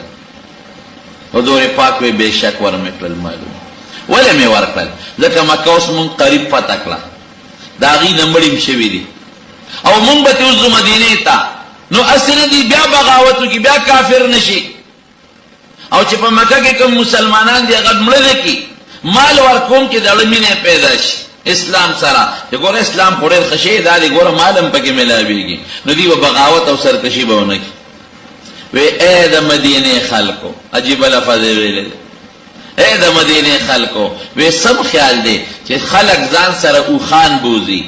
او درهم او دینار یوسي، او تاسو ځان سره مدینې ته رسول الله بوزئ. نو رسول الله خدي کمال او دولت خدي هغې وی رضینا بس مونږ خوشحاله یو، نه موخ پکار دی نم درهم او دینار پکار دی. خلک د بوزي څاروي، مونږ به ځان سره د دواړو جهانو سردار مدینې منورې ته بوزو. نو ګوره یوازې مال ورکول او مال ګټل دا ګناه نه ده او جرم نه دی. دا مې په دې پوهولی. صحابه لګیا به ستن باندې به ځان له جامې جوړولې، ټیلر به جامې به بل له جوړولې، خو چې بانګ به ووي نو بیا به ستن په هغه جامه کې دننه پرېښود او مانځله به منډه کړئ.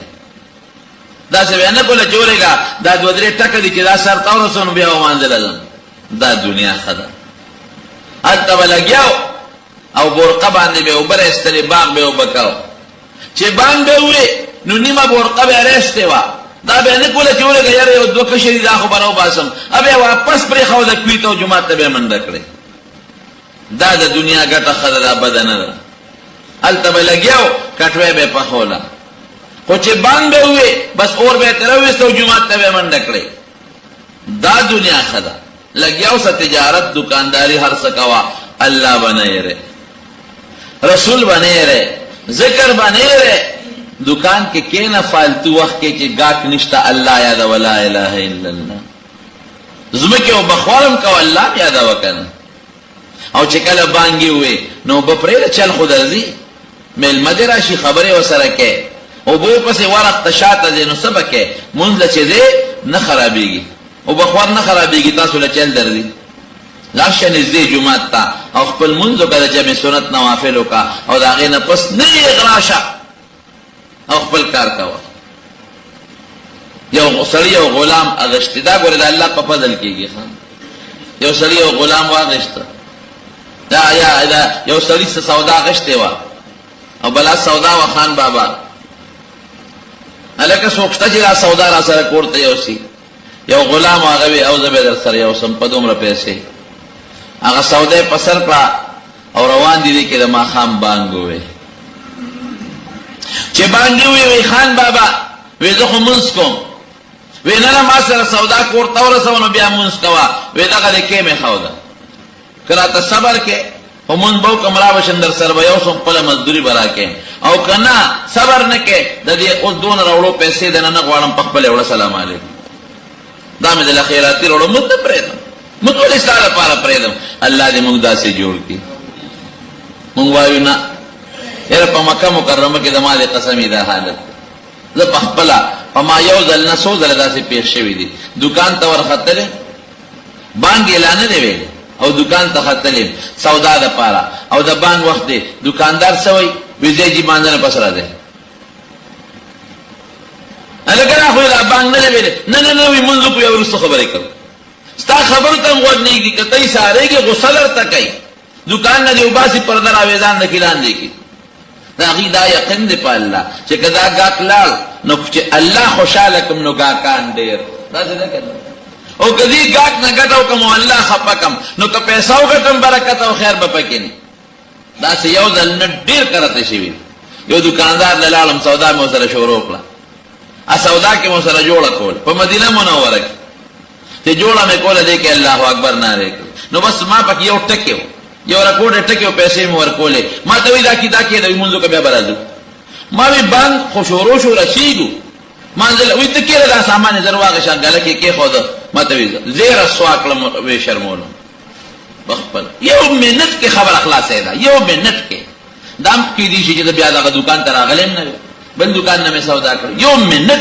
منټ کې خلا الله اکبر هم سړی نشي ویل لیکن دون خود خپشو سامان نیغ راخ کاغه دراز کې وګرځاو او روان شول رجال لا تلهيهم تجارت ولا بيع عن ذکر الله هغه سړی چې تجارت او ګټه او اغشتل او خرڅول د خدای د ذکر نه غفلت نه پیدا کوي هغه پندي سوای او ای بابا زدا کړي مانځل لاړ ته صبر کولې شي اوس منځو کوم را بشم د سره به یو سم پیسې برا کې مزدوري او که صبر نشي کولې په خپل وړا هغه خالي حیران شو چې اوس وسوکم نیمه لار کې هم ته بل پندي نه ملاويږي د لال مانځل چې مانځل لار درې رکعات منځو کور پسې دوه رکعات سنت وکړه اوس قبل سره وی کنه ای به جوړه ګوردمه سره بل مزدوري چته یو نسی نیمه لار مزل میکړل هغه مو بوړي دوه رکعات نفل شروع کړ خپه اطمینان ورپسې دوه بیان شروع کړل ورپسې دوه بیا شپږ رکعات سنت پسې نفل مو کړل اوابین او دا غلی چې بار راوته او خان بابا خوټ کیږي چې لکه خلکو همونځو کلاغه خلکو د جمعات نه وته او دا ظالمو څه پوری په منځور نزدیکیږي ګوري دې مسکي تراوی شروع کړي کسې جلې شروع کړي او تا دومره نا وخت کړي هغه مې ورګه بعضی مزدور مخیاري وې صاحب د خوراتنم خو دې نه را پرې خودم راتلم چې ستاره پندر سره یو سم خو نه را پرې خودم وې څوک داسې شته چې د ما مزدور نه را پرې دا څوک دې کې دې نه را پرې خو دې وې هغه چا ز بهر د جمعات نه را پرې خودم کم ذات چې ته جمعات ته دن نه را پرې خو دې زه بار نه پرېښود د مارونو دا مونږ چې د مانځه راغلی یو د مانځه د امینه په دې ګرمۍ کې مونږ له پزله کې چا چولې ده الله چولې لري لري ځای نه پیاده خلک دي چې مونږ جومات ته راځي دا الله چولې ده د امینه او ډېر خلک به وي چې هغوی به ایسیګانو ته پراتی هغوی به کور کې پکو ته ناستي حجرو کې پکو ته به ناستي دکانونو کې خپل سودا ته پکو ته به ناستي د هغوی زړه کې الله دا امینه نه ده اچولې او ستا په زړه کې دا مینه اچولې ده ډېر خلک به چې د جمعې مونځ به هم ونه کړي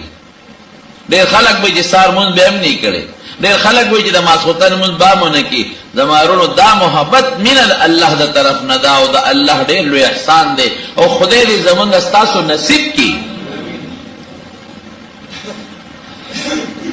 حضرت عبدالقادر جیلانی رحمه الله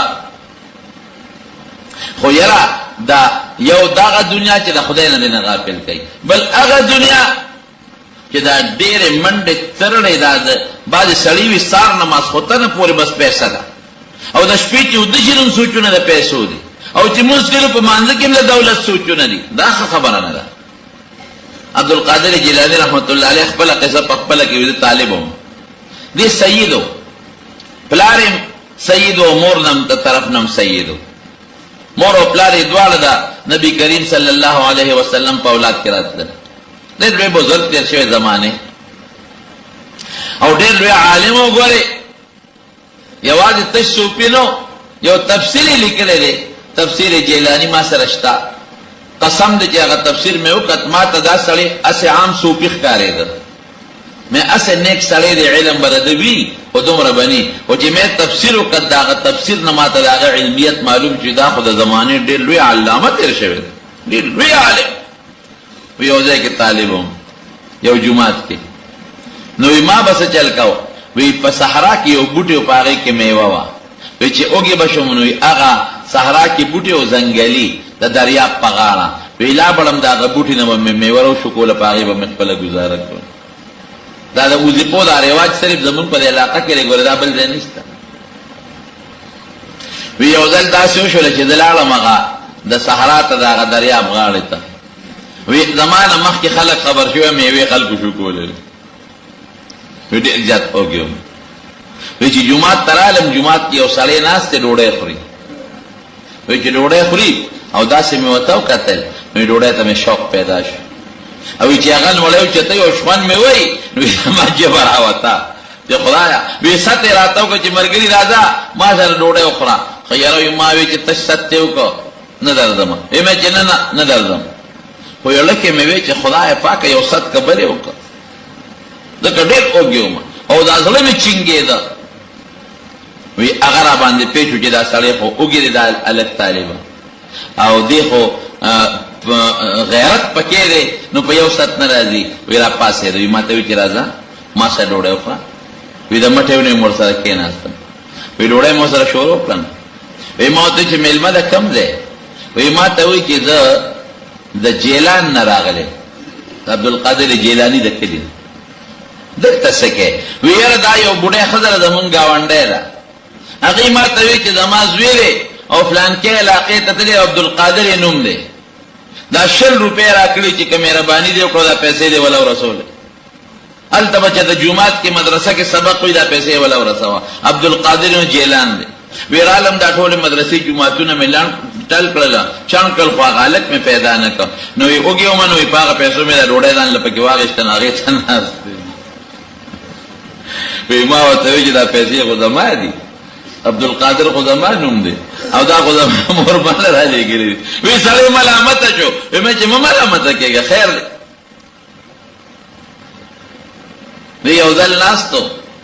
عبدالقادر جیلانی رحمه الله دا ډېر زیات مالدار سړی و غریب نو یو سړی راغی دی غوږ کې ورته څه خبره وکړه دی ورته وایي الحمدلله لږ سوچ وکړ بیا وایي الحمدلله نو بیا درس کې لګیا دی نو یو بل سړی راغی هغه ورته غوږ کې څه ټکي وویې نو ده لږ سوچ وکړ نو بیا وایي الحمدلله چې درس لاش یو طالب ولا راغی وی حضرت دا څه چلو چې هغه ته خبره وکړه نو لږ سوچ نه پس ته الحمدلله وی دا دغه سړی راغی وی ده ما ته وی چې ستا کومه کشتۍ ده مال را روانه وه په دریاب کې نو هغه کشتۍ غرقه شوه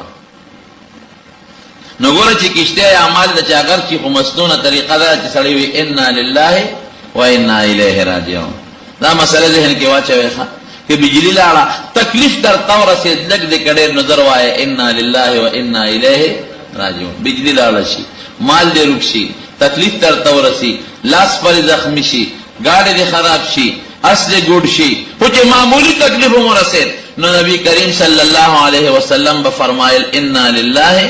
و انا الیه راجعون. او چې خوشحالی در تور شي نو فورا وای الحمدلله.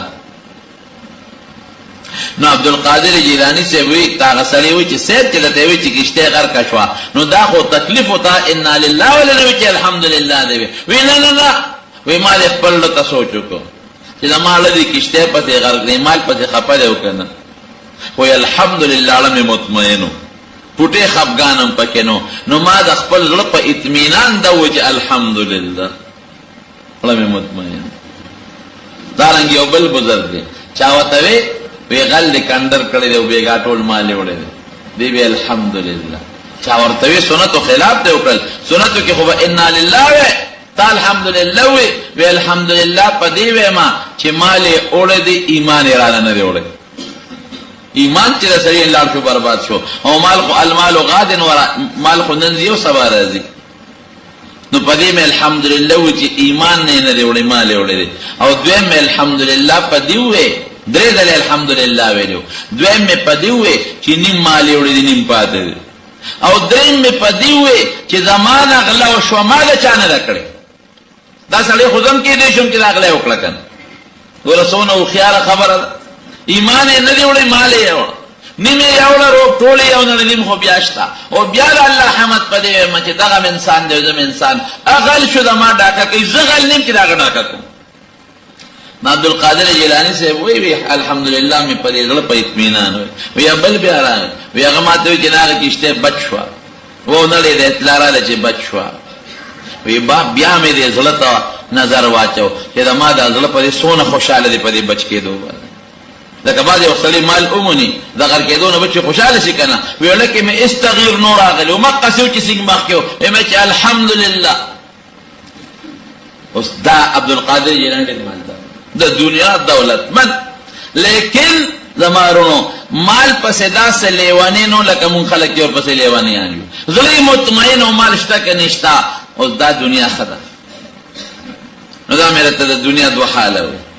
دنیا هم ده او خراب هم ده. مطلقا دا به نه وي چې د دنیا ګټه حرامه ده او تجارت حرام دی نه ښه نوکري کوه حلال او ښه ډېرې پیسې ګټه تجارت کوه ښه ډېرې پیسې ګټه او زمینداری کوا خډېرې پیسې ګټه حرام نه حلال خو الله مې روا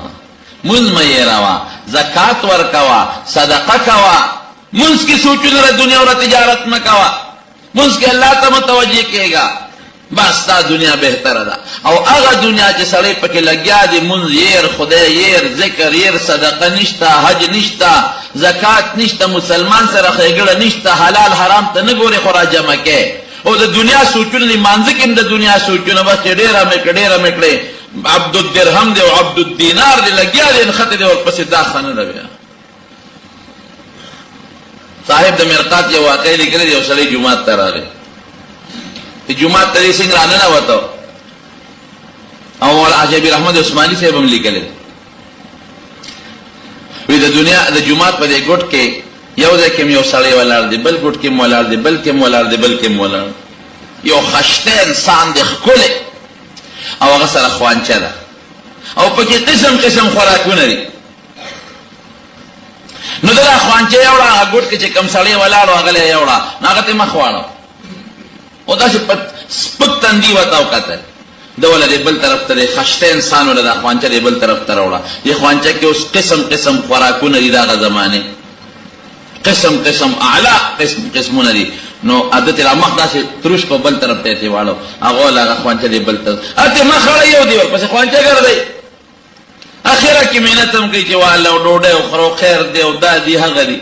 اخره کې هغه یو ډو کې راوغشت هغه خوړو چې وې خوړو نو دا خوانچه ولا نه دا قشتا هغه ډو کې اوچت کړو د پرې مخه وښته چې غوخه به خوړا ډو کې راغشتو دا چې چا ولا خوانچه د په مخه لګیا دی ولي او دې بیا هغه راځي کوي چې خیر دې معوله خدا ډوډۍ وخوره چې موړ شو بل له ورغی هغه بل هم ته کله مخ یو خوړی بیا دې مخ بل خوړی ورته خوانچه نیولې جي دا وخوره اته مخ له رکشل شل خورم لکه سړی چې خپه شي ډوډۍ نه خوري دیو یا رضا کوي مینه زاری ورته کوي اخره کې چې رضا کا ډوډۍ اډو کې راواغ شوي خوړو چې وډو کې بچت کړم دقه خپل سړی را چاوله خوانجه لوړو دا به پیوښت دا سلورو وار سره دا چلو کو دا سړی لکنه دی وی چې دا زه وګریز دا مرګره او دی خوانجه د نه ګوري چې دا مال وکړه راځي اچ هغه له یو سین دی ورشي انت وته ودرېږي چې دې پسې به دا سره شي هغه دالر پری التلار شي ابل دی لار شي ورته الته کودريږي چیرې په مې نظر شو هغه یو اولی پاډو کو زپ او مخم ته اړای او زوته محتاج اوږي مې مال ولې نه وروړي الته وته ودرېږي اچھا هغه لور کې ابل ګټل شي خدای پاکه لا خدا ورخه پرې خو په بل طرف لا الته وته ودرېږي خو چې هغه سلور والا کسان خماړو شو اخره کې دل راوړ دې خدای مخ کې نه پتا مو او خوشاله ورته بس داړو د نر بچي سوچ نه کړي او نه ته مخ یو خپل خپل ولې دا اډو کې راوغشت چې اډو کې څنګه راوغشت نو اډو کې چت او دا وشتون کې پیوښت او چې ویښت هغه خوانچه کې خو دا او دې مړی کېونه وستا غدا سره دې وشتم ولې او خانګو کې لاس ورکو سم کې لارو بر ډوړې در باندې خورم او ډوړې مې دل راوړه او ما بیا په اډو کې دی غوخه دی خو په اډو کې ماولې سمې ومګه ورته وای چې دغه نور خلکو په اډو کې وشته نو ما وی دا ور دی علاقې رواجی نو یسو کله ډوډۍ وروړه غوخه وخوري نو بیا په اډو کې ونی زه خبرم خواږي دا چلو کمان دا چلو کا وی به وقوف بچیا زه دنیا دا ما سره چې کوم شی دنیا دا معنی خپه دی راضی کومه تاسو نو ما ته توجه نه وکړې یو خوا قتل کله بل خوا قتل معنی د ضرورت په وخت کې شی علی مې استعمالي خو بیا را باندې لاړې تو کې پاړو کې مې ولي زه دنیا مودا د دنیا نه تختیدون کې خلق دي زه خوشاله مو راضی کومه او تاغه نه ما تستر کې باقی نه ولې کله یو ګټ کې ودرې دي کله به تاسو بل لار نه ولې وا ته خود کزر کوم کنه کوم را پسې را منډې وې هغه کما ولې دي راضی کوم او کته لګه مخوالي خو په سرمن دی او باسم دا زموږ مثال دی ورونو ګوره د صحابه د دنیا حضرت امام ابو حنیفه رحمت الله علیه خبر در راترا یاد شو هغه د کپڑے تاجرو د 50 کسو کمیټي جوړه کړې وا د فقه حنفي کې جوړول د 50 کسو کمیټي وا امام ابو یوسف امام محمد حسن ابن زیاد امام ظفر دا وسره ناسو د دې 50 دا کله زیاتو کله بکمو د دې 50 کسانو جمله اخراجات امام ابو حنیفه سے پورا کول یواز ردویله د کور خرچه د بچو خرچه د کتابونو د قلم د واد د اسونو دا ټول خرچه به امام سے پورا کولا د جیب ور کول او سبه کول تجارت به کو د کپڑے تاجرو لګیا به یو ده یو سړی د 1 لک درهم ورکړو 1 لک وی لګیاو څه تجارت کاوه هغه سړی ډیره موده پس راغی چراغ امام سے ورته لکه خو ډیر وخت واړو وې سب زبردست غټه مې وکړه وې سونا وې 1 لک مې واپس وګټل 2 لک ولا راوړ وی 50 غټه ستا کیږي او 50 زما کیږي وی دا دومره غټه دي څنګه وکړه وې د چې کوم علاقې ته مې کپړو یو ولته کپړه ګرانې ده نو ما خوندې کړه کې مې خو دا چې ګرانه شو نو خګرانه مې خرڅ کړه روپې پسې روپې مې وګټله وی ان لله و انا الیه راجعون دا خو دې غلطي وکړه دا خو د خلکو د ضرورت نه ناجیزه فایده واغشتله وی خوای استا په کې سونه ګټه کېږي 50 کور تلال 50 کور اورېدلې ورکړي او دا اصل 1 لک او 1 لک ګټه به یو شو دا علاقې په فقیرانو به تقسیم کړي دومره پرهیزګار او لګیاو خرچې بم کولې د ټولي کوفې د کندو رندو یتیمانانو مسکینانو لیست امام ابو حنیفه سره پروتو خزانه والا سره لیست پروتو پر رمضان کې به جامع ټول لګلې او د اخترونو جامع به امداوي کولې او اوړه او هغه زمانہ کې چې کوم اجناس د خوراک دي دا به خلکو له کورونو ترسو دومره سخی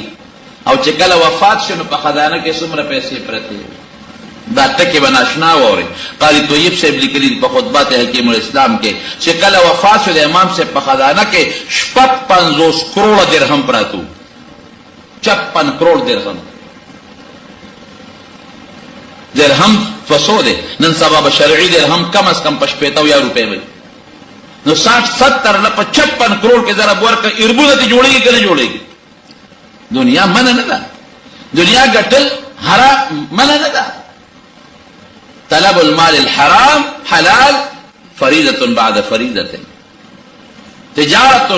رجال لا تلهیهم تجارت ولا بیع عن ذکر الله. بعض خلک دا وایي لکه دا ولې دا سړی دکانداری کوي، دا ولې دی دا تجارت کوي، دا ولې دی دا نوکری کوي، دا ډېرې پیسې ولې ګټي دی که نه؟ ښه کوي چې ګټي. خو یاره چې الله او رسول ته هیر نشي، منځ ته هیر نشي، ذکر ته هیر نشي، بچي له الله نه غافل نشي، او دې په خپله الله نه غافل نشي. په دې دنیا به جومات هم جوړ کړې، حج به مو کې، عمره به مو کې، فقیر مسکین سره امداد به مو کې، او که نور اسم نه د بل د سوال نه خو به بچ شوی که نه؟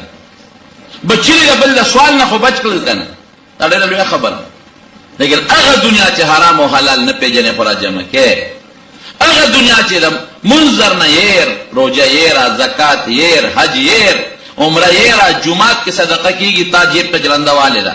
جومات کې کار کېږي، جیب کې د زیړ لړم ناست دی، بل مسکین دی خوا کې د لوږې عمري جیب کې د زیړ لړم ناست دی، هغه له نه ورکوي. دا خطرناکه دنیا ده. زما وروڼو دا مې دې پورې وي چې سړی حلال مال طلب کوه، بے شک طلب کا. حضرت سلیمان علیہ السلام د ټولې دنیا بادشاہ نه دی، حضرت داود علیہ السلام بادشاہ نه دی،